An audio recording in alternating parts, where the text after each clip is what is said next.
जय हिंद स्टूडेंट्स, स्वागत है आप सभी का आपके अपने यूट्यूब चैनल ज्ञान ऑनलाइन क्लासेस पर। आज के करंट अफेयर के इस वीडियो में हम राष्ट्रीय एवं अंतर्राष्ट्रीय करंट अफेयर पर चर्चा करने वाले हैं। लास्ट वीडियो में हमने आपको बताया था कि नेशनल और इंटरनेशनल करंट अफेयर का एक और वीडियो आएगा, क्योंकि वह वीडियो काफ़ी लंबा हो गया था। तो ये दूसरा वीडियो इस टॉपिक पे हम बना रहे हैं। तो चर्चा का विषय है राष्ट्रीय एवं अंतर्राष्ट्रीय करंट अफेयर का ये दूसरा वीडियो है। इससे पहले 3 वीडियो आ चुके हैं। एक वीडियो जिसमें प्रमुख पुरस्कार को बताया गया है, एक वीडियो जिसमें खेल से संबंधित प्रमुख करंट अफेयर पर चर्चा हुआ है, एक वीडियो जिसमें राष्ट्रीय अंतर्राष्ट्रीय करंट अफेयर पर चर्चा हुआ है, उसी का ये दूसरा भाग है। ठीक है, तो यदि चैनल पे पहली बार आए हैं तो निश्चित रूप से सब्सक्राइब कीजिए, लाइक कीजिए, शेयर कीजिए और ज़्यादा से ज़्यादा कमेंट कीजिए। चलिए, तो बिना कुछ देर किए आज के इस करंट अफेयर के वीडियो को स्टार्ट करते हैं।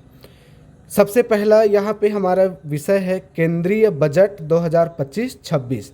तो अभी हाल ही में भारत सरकार के द्वारा वर्ष 2025-26 के लिए बजट जो है वो पेश किया गया। इसमें कुल आय एवं कुल व्यय 50.65 लाख करोड़ रुपये का रखा गया है। मतलब 50 करोड़ 65 लाख रुपया, ऐसा नहीं बोलेंगे, 50.65 लाख करोड़ रुपये का यहाँ पे जो केंद्रीय बजट है ये रखा गया, जिसमें अनुमानित राजकोषीय घाटा 4.4% रहने का अनुमान है, जिसको रुपया में कन्वर्ट करेंगे तो 15.68 लाख करोड़ रुपया होगा। और ये क्वेश्चन अभी पीएससी प्री के एग्ज़ाम में जस्ट पूछा है कि अनुमानित राजकोषीय घाटा क्या है। ठीक है, चलिए अगला देखेंगे। इस बार की बजट का जो थीम है वह है सबका विकास। ठीक, पहले क्या चलता था, सबका साथ सबका विकास, लेकिन अब सबका साथ को हटा दिया है ना। चलिए फनी में लेना। तो केंद्रीय बजट 2025-26 का जो थीम है वो क्या है जी, सबका विकास। ठीक है, सबका विकास। चलिए इसके बाद में विकास के यहाँ पे इंजन बताए गए हमारे सरकार के द्वारा। एक कृषि है, दूसरा medium small and micro enterprises, मतलब ये एमएसएमई जो है, तीसरा है निवेश और चौथा है निर्यात। ठीक, तो ये चारों विकास के इंजन है हमारे भारत देश की अर्थव्यवस्था के। ये हमारी सरकार के द्वारा बजट में बताए गए। देखिए, बजट में तो बहुत सारी बातें होती हैं, लेकिन हमारे काम का मुझे तो बस इतना चीज़ लगा है, ये आपको पढ़ना है। ठीक, अब इसी बजट में इनकम टैक्स के नए जो 7 स्लैब है इनके बारे में चर्चा किया। देखिए, ये जो नया स्लैब है, नई दरें हैं, ये अभी के बजट में बताया गया है। इससे पहले भारत में जो पुराना स्लैब जो चल रहा है टैक्स सिस्टम, ये यहाँ पे हमने दोनों लिख दिया है।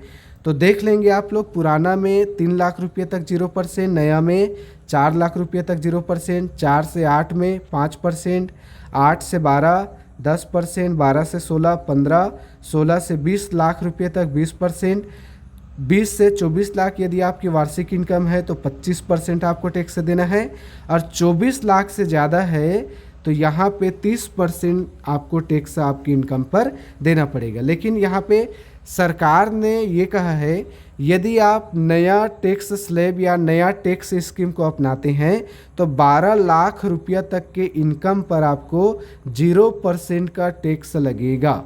ये सरकार ने अपनी तरफ से सुविधा दी है कि यदि आप नया टैक्स सिस्टम को अपनाते हैं तो वर्ष 2025-26 के दौरान आपको 12 लाख रुपये तक कोई भी टैक्स देने की ज़रूरत नहीं है, जिसकी सरकार ढिंढोरा पीट रही कि हम 12 लाख रुपये तक टैक्स फ्री कर रहे हैं। लेकिन ये आपको ध्यान में रखना है। चलिए, तो इसको आप लोग याद कर लेंगे जी, ज़्यादा यहाँ पे चर्चा करने की ज़रूरत ही नहीं, क्योंकि चीज़ें तो समझ में आ गई है, आपको याद करना है। ठीक, चलिए हाँ, लेकिन एक बात बता दूं, अभी पीएससी छत्तीसगढ़ पीएससी 2025 जो अभी एग्ज़ाम हुआ है 9 फरवरी को, उस पर बजट से संबंधित डिटेल से और बढ़िया क्वेश्चन पूछा गया है।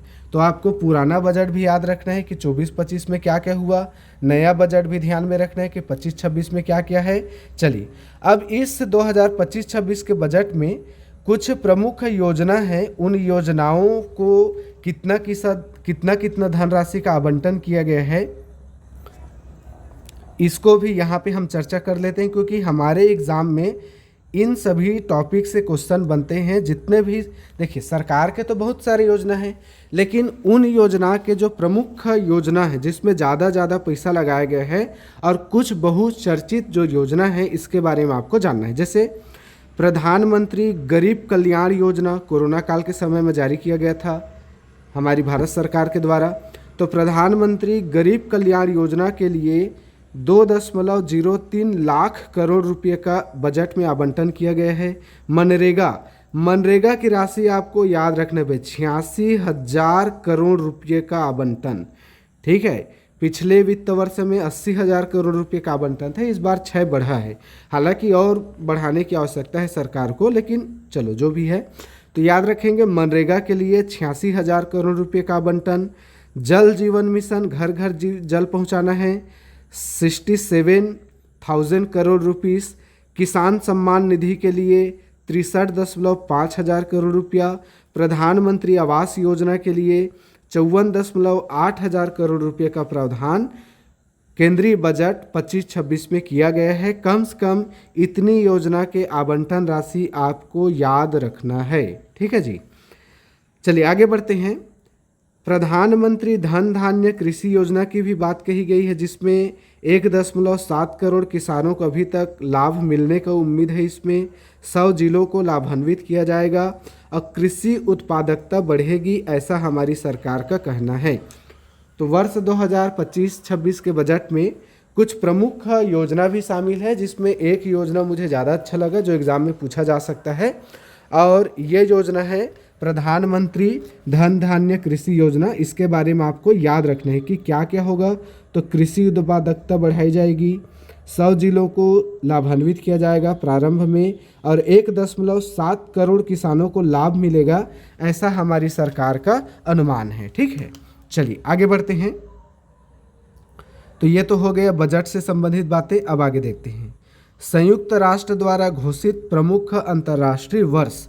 तो ये 2025 को आपको अच्छे से याद रखना है। वर्ष 2025 को क्या क्या का वर्ष घोषित किया गया है, ये क्वेश्चन पूछा जाता है जीबीएफ, पीएससी और अन्य एग्जामों में, ठीक है। तो वर्ष 2025 को अंतर्राष्ट्रीय सहकारिता वर्ष, अंतर्राष्ट्रीय शांति और विश्वास का वर्ष, अंतर्राष्ट्रीय ग्लेशियरों के संरक्षण का वर्ष और अंतर्राष्ट्रीय क्वांटम साइंस और टेक्नोलॉजी का वर्ष घोषित किया गया है। ये आपको याद रखना है। वर्ष 2025 को 4 याद रखेंगे: अंतर्राष्ट्रीय सहकारिता वर्ष, अंतर्राष्ट्रीय शांति और विकास वर्ष, अंतर्राष्ट्रीय ग्लेशियरों का संरक्षण वर्ष और अंतर्राष्ट्रीय क्वांटम साइंस और टेक्नोलॉजी का वर्ष। देखिए इतना चिल्ला के गला फाड़ के आपको डिटेल से समझाया जा रहा है, बताया जा रहा है कि इन जगहों से क्वेश्चन आते हैं, इसको आपको पढ़ना है, ठीक है। बहुत मेहनत लगता है भाई एक एक डाटा को कलेक्ट करने में। दुनिया में, इस संसार में बहुत सारे सोशल साइट्स हैं और उन सोशल साइट में बहुत सारे करंट अफेयर आते हैं, लेकिन हमारे काम का क्या चीज़ है आपको हर कोई नहीं बताएगा, लेकिन मैं आपको अच्छे से बता रहा हूँ और समझा रहा हूँ। तो आपको सीखना भी है, समझना भी है कि किस तरीके के करंट अफेयर को पढ़ा जाता है और किस तरीके के करंट अफेयर आपके एग्ज़ाम के लिए इम्पॉर्टेंट है, ठीक है। तो चैनल को सब्सक्राइब जरूर कीजिए, बेल आइकन के बटन को दबाइए, लाइक कीजिए, शेयर कीजिए, कमेंट कीजिए। चलिए आगे बढ़ते हैं। WHO मतलब वर्ल्ड हेल्थ ऑर्गेनाइजेशन, विश्व स्वास्थ्य संगठन से एक देश अभी हाल ही में बाहर हुआ है, जिन्होंने बाहर होने की घोषणा की है, वो है अर्जेंटीना। अर्जेंटीना याद रखेंगे, जो विश्व स्वास्थ्य संगठन से अपने आप को बाहर कर लिया है, ठीक है। जहाँ के राष्ट्रपति जेवियर माइली है। तो जेवियर माइली जी ने हाल ही में घोषणा किया कि हम WHO के जो भी शिखर सम्मेलन होते हैं उसमें शामिल नहीं होंगे। WHO को जो हम फंडिंग देते हैं वो फंडिंग देना हम बंद कर देंगे। तो सीधा सीधा मतलब है कि अर्जेंटीना WHO जो संस्था है उससे बाहर हो रही। तो याद रखेंगे, विश्व स्वास्थ्य संगठन एक संस्था है जिस संस्था से बाहर हुआ है अर्जेंटीना। ऐसे क्वेश्चन पूछे जाते हैं। यदि कोई नया सदस्य शामिल होता है उसको भी पूछा जाता है, और यदि कोई सदस्य बाहर होता है उसको भी पूछा जाता है। चलिए आगे बढ़ते हैं। भारत के नए मुख्य चुनाव आयुक्त, वेरी इंपॉर्टेंट, ज्ञानेश कुमार, ठीक है, याद रखेंगे। भारत के नए CEC चीफ इलेक्शन कमिश्नर, तो भारत के नए चीफ इलेक्शन कमिश्नर बनाए गए हैं ज्ञानेश कुमार। इन्होंने किसका स्थान लिया है? तो राजीव कुमार, ठीक है। इससे पहले भारत के मुख्य चुनाव आयुक्त थे जिनका नाम क्या था जी? राजीव कुमार। तो इस राजीव कुमार का इन्होंने जगह लिया है। तो याद रखेंगे, अब भारत के नए मुख्य चुनाव आयुक्त हो गए हैं ज्ञानेश कुमार। चलिए आगे बढ़ते हैं। मणिपुर में लागू हुआ राष्ट्रपति शासन। पिछले 2-2.5 सालों से मणिपुर में हिंसा चल रही है, आंतरिक झगड़े चल रहे हैं। इसको लेकर के अभी हमारी सरकार ने मणिपुर में राष्ट्रपति शासन की घोषणा की है। हालांकि ये घोषणा बहुत पहले हो जानी चाहिए थी, लेकिन देर आए दुरुस्त आए, मणिपुर में राष्ट्रपति शासन की घोषणा कर दी गई है, ठीक है। वहाँ मतलब राष्ट्रपति शासन लग गया है। भारतीय संविधान के अनुच्छेद 356 के तहत जब संवैधानिक तंत्र विफल हो जाता है, वहाँ की सरकार के मुताबिक शासन व्यवस्था को चला पाना संभव नहीं होता है, तो राज्यपाल या केंद्र शासित में उपराज्यपाल या फिर प्रशासक के सिफारिश पर राष्ट्रपति उस राज्य या केंद्र शासित प्रदेश में क्या कर देती है? राष्ट्रपति शासन या संवैधानिक आपात की घोषणा कर देती है। संविधान में इसको हमने बहुत डिटेल से आपको समझाया था। चलिए आगे बढ़ते हैं। यहाँ पे देखेंगे 22 फरवरी 2025 की स्थिति में प्रमुख बैंकिंग दरें। तो आपको एक ही दर है जो एग्ज़ाम में सबसे ज़्यादा पूछा जाता है, और वो है repo rate, RR, repo rate. Repo rate अभी जनवरी महीना में 6.50% था, जिसको 0.25 बेस पॉइंट घटा करके 6.25% कर दिया। याद रखेंगे, ये फरवरी 2025 के स्थिति में रेपो रेट 6.25% है। इसके अलावा अन्य जो भी रेट है, जो बैंक रेट है, ये आपको नोट डाउन कर लेना है।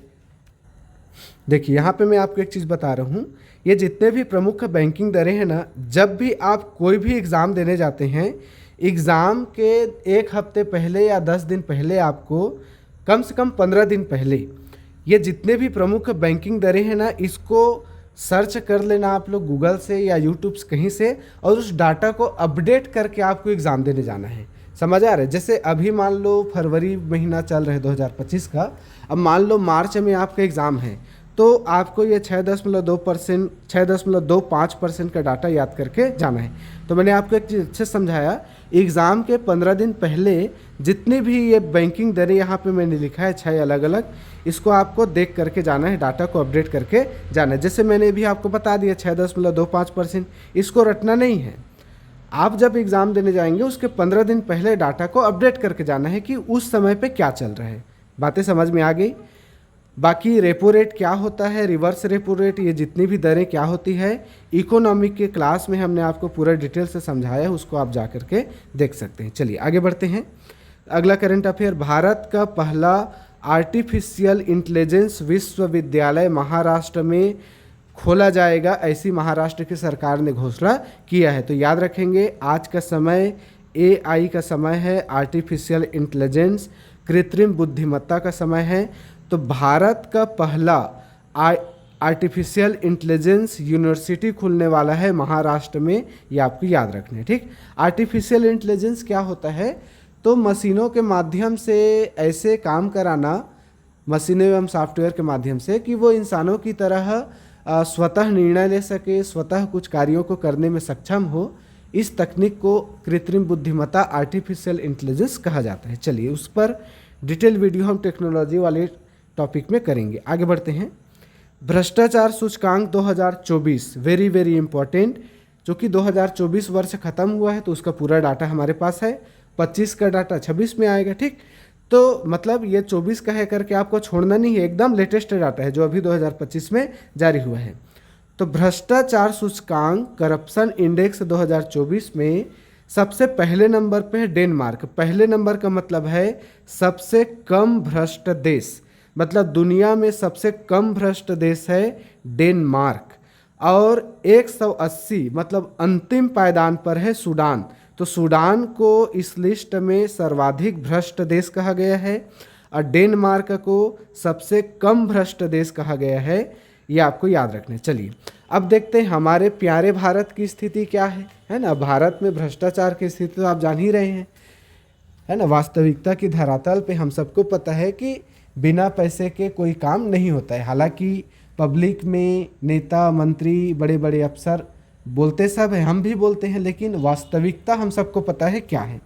तो पूरे दुनिया में भ्रष्टाचार सूचकांक 2024 में हमारा प्यारा भारत है 96 पोजीशन पे। ठीक है, याद रखना है कितने पोजीशन पे, 96 स्थान पर है। हमारी पोजीशन डाउन हुई है भाई, समझ में आ रहे हैं ना, 3 स्थान हम नीचे गिर गए हैं। चलो, तो कितना स्थान नीचे गिरे सबसे कोई लेना देना नहीं है, नहीं पूछते हैं एग्जाम में। आपको याद रखना है कि करप्शन इंडेक्स में भारत का स्थान क्या है, 96। पूरे दुनिया में सबसे कम भ्रष्ट देश कौन है, डेनमार्क। और सबसे ज़्यादा भ्रष्ट देश कौन सा है, सूडान। चलो आगे बढ़ते हैं। नई दिल्ली की अभी हाल ही में नई चीफ मिनिस्टर बनी है जी, रेखा गुप्ता। ये आपको याद रखना है। बीजेपी ने दिल्ली में प्रचंड मतों से बहुमत विजय प्राप्त किया है और दिल्ली की बीजेपी सरकार की नई मुख्यमंत्री बनी है रेखा गुप्ता। इन्होंने आम आदमी पार्टी की जगह पे अपना स्थान बनाया। चलिए आगे बढ़ते हैं। यहाँ पे करंट अफेयर का अगला टॉपिक है, प्रधानमंत्री किसान सम्मान निधि योजना की 19वीं किस्त 24 फरवरी 2025 को जारी किया गया। याद रखेंगे अभी तक टोटल कितने किस्त जारी हो चुके हैं, तो 19 हो चुका है। 24 फरवरी 2025 की स्थिति में प्रधानमंत्री किसान सम्मान निधि योजना के तहत 19 किस्त जारी किया जा चुका है। ऐसे डाटा आपके ADEO के एग्ज़ाम में पूछा जाएगा, बहुत ही ज़्यादा इम्पोर्टेंट है। ठीक है, तो ADO के एग्ज़ाम होगा 15 जून 2025 को। तो 15 जून 2025 से पहले कितने किस्त जारी किए जा रहे, मतलब उस समय तक कितना किस्त जारी हो गया होगा, उसको आपको देख के जाना है। तो 24 फरवरी 2025 की स्थिति में कितना किस्त जारी हो चुका है, 19 किस्त जारी हो चुका है। चलिए आगे बढ़ते हैं। कुछ करंट अफेयर और बचा है, देखिए कितना अच्छा अच्छा करंट अफेयर हम आपको बता रहे हैं ना। तो अपना प्यार बनाए रखें, चैनल को सब्सक्राइब कीजिए, लाइक कीजिए, शेयर कीजिए, कमेंट कीजिए। चलिए बिना देर के आगे बढ़ते हैं। देखो, डायलॉग मारने का बिल्कुल भी टाइम नहीं होता है, इसलिए मैं काम की बातें ज़्यादा करता हूँ और बाकी अनर्गल बातें नहीं करता हूँ। तो आप बोरिंग ना हो कि कुछ चटपटी बातें नहीं होती हैं, क्योंकि चटपटी बातें करने से एग्ज़ाम पास नहीं होता। समझ में आ रहा है, पढ़ाई करने से, सही दिशा में मेहनत करने से आपको आपका जो भी टारगेट है, जो भी जॉब आप पाना चाहते हो वो मिलेगा। इससे अच्छा पढ़ाई पे फोकस करें, ज़्यादा बेटर है। ठीक है, हाँ, यदि हंसी मजाक करना रहेगा तो उसके लिए अलग से वीडियो बनाएंगे जी, क्या दिक्कत है ना। चलिए आगे बढ़ते हैं। स्वच्छ वायु सर्वेक्षण 2024 में भारत में पहले नंबर पे कौन सा शहर रहा है, तो सूरत। और हमारा छत्तीसगढ़ राज्य की जो राजधानी रायपुर है वो पूरे भारत में 8वें नंबर पर है। मतलब स्वच्छ हवा के मामले में सबसे अच्छा शहर है भारत में सूरत, और हमारा रायपुर शहर है 8वां स्थान पे। ये आपको ध्यान में रखना है। ठीक, जो कि छत्तीसगढ़ का रायपुर शहर छत्तीसगढ़ की राजधानी है ना, छत्तीसगढ़ का दिल, धड़कन, हृदय, गुर्दा, लीवर, जो भी कहना चाहो, ठीक, ये सब है। तो रायपुर है 8वें नंबर पे और सूरत है, गुजरात का जो सूरत शहर है वो पहले नंबर पे। चलिए आगे बढ़ते हैं। करंट अफेयर में अगला देखेंगे, वेरी वेरी वेरी इंपॉर्टेंट। यहाँ पे भारत में रामसर स्थलों की सूची में 4 नए स्थल शामिल हुए हैं भाई। ये जो रामसर कन्वेंशन है, रामसर जो साइट है, ये दुनिया के ऐसे जगह होते हैं जहाँ पे प्राकृतिक जो जीव जंतु होते हैं, पक्षी होते हैं या जो भी चीज़ है, उनका एक अलग सा पारिस्थितिक तंत्र बना रहता है, वहाँ पे उनका संरक्षण किया जाता है। ऐसे जगहों को रामसर स्थल कहा जाता है। तो पूरे दुनिया में जितने भी रामसर स्थल हैं उसको तो हमें फिलहाल नहीं जानना है, हमें जानना है कि भारत में टोटल कितने रामसर स्थल हैं। तो फरवरी 2025 के स्थिति में भारत में 89 रामसर स्थल हैं, आपको याद करना है। अभी जनवरी 2025 तक 85 था, अभी फरवरी 2025 में 4 नए स्थल शामिल हुए हैं। इसको मिलाकर के रामसर स्थलों की संख्या हो गई है 89।